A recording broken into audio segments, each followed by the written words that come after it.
Now to the monologue.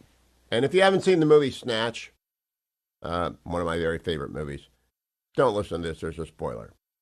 For those of you who have seen the movie, the role of Bricktop in the past two debates by CBS and ABC, the role of Bricktop is played by not Governor Walz, but by CBS and ABC. The governor is playing the roles of everyone who fought Mickey in that movie, and J.D. Vance obviously gets the Mickey role. Now, I just finished yesterday with a 9-mile walk. I wasn't trundling yesterday. I was just walking along briskly. But I had 2 days of post-debate podcast. I listened to the Ruthless podcast with Josh Holmes and Comfortably Smug and John Ashbrook and the voice Michael Duncan. I listened to Megyn Kelly yesterday, talking with Matt Walsh and Michael Moynihan. I listened to Mary Catherine Hammer and Vic Mattis on Getting Hammered. Rich Lowry was on the editors with Jim Garrity and Dominic Pino and Michael Brennan Doherty. Then Rich went on and spoke with Andrew McCarthy for the McCarthy Report. They were all doing the debate. And, of course, there were two immediate post-debate pods. Commentary did an emergency pod. John Podhoretz, Abe Greenwald, Christine Rosen, Matt Continetti, Seth Mandel. And Dwayne's World, radio blogger, stayed up after the debate, did one.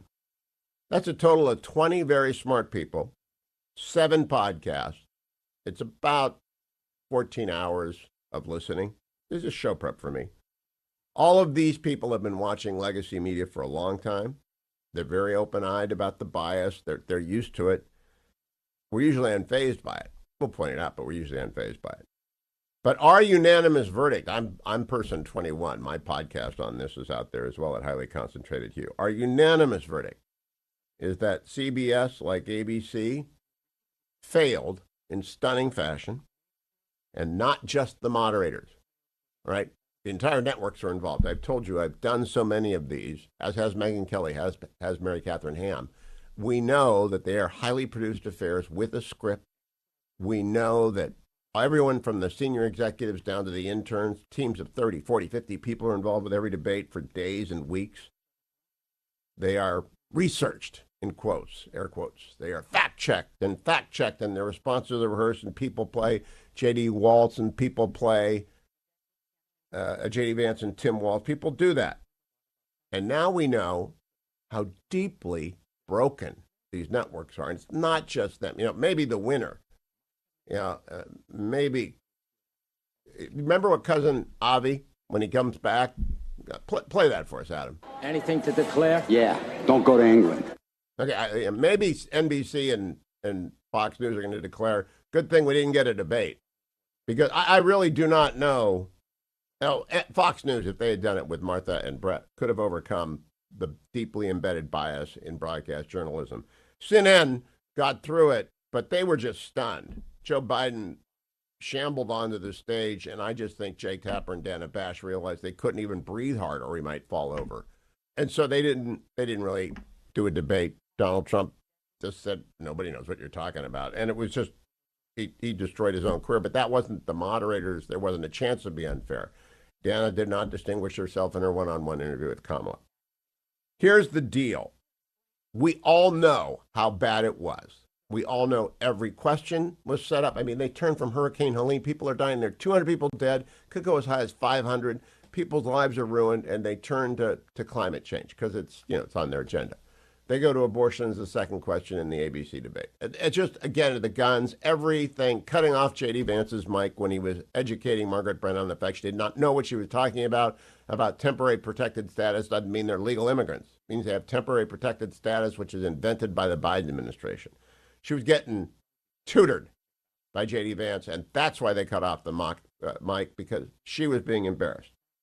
Now, the spoiler from Snatch. ABC and CBS thought that the fix was in. They really did. They thought they could run this to destroy Donald Trump and J.D. Vance, and it didn't work.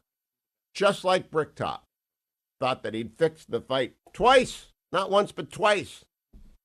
Legacy media thought they could fix that match too. But they were wrong, and now they have suffered brand damage. I mean, incredible brand damage. Everybody knows. Some people might pretend at the networks that they didn't embarrass themselves, did not reveal themselves to be hardcore partisans, but they did. Bud Light level damage. That's all I got to say. Picked up the Fetching Mrs. Hugh. Went out to dinner with my brother-in-law and sister-in-law to thank them for putting up with us all summer as we get ready to leave. And we're gonna gather the gang. I think a week from Sunday to say farewell, get them over and feed them. But we were talking at dinner, and we were going down beer choices, and the Fetching Mrs. Hewitt, the waitress said, we got Bud Light. And so everyone at the table said, no. And it's sort of like, not only is it bad beer, but it's a bad brand. That's CBS News, ABC News. That's This Week with George. That's Face the Nation with Margaret. It is just a disaster for mainstream media. And there is no Boris the Blade left standing among legacy media. If you spend the time I did, and I put this all over on X, my X account, the 7 post-debate podcasts, broadcast network executives should oblige everyone on the teams to sit down and listen to all 7 of these. They're center-right to libertarian. Most of them are PG or PG-13. A couple of them are R-rated. But they know of which they speak. They're political pros, ruthless political pros. Megyn Kelly, big name, done debates. Mary Catherine Ham has done debates. The people at Commentary, the smartest people in the world. Go and just make yourself do it. It's an after-action report. You failed. You failed the American public miserably, and they all think you are biased beyond belief.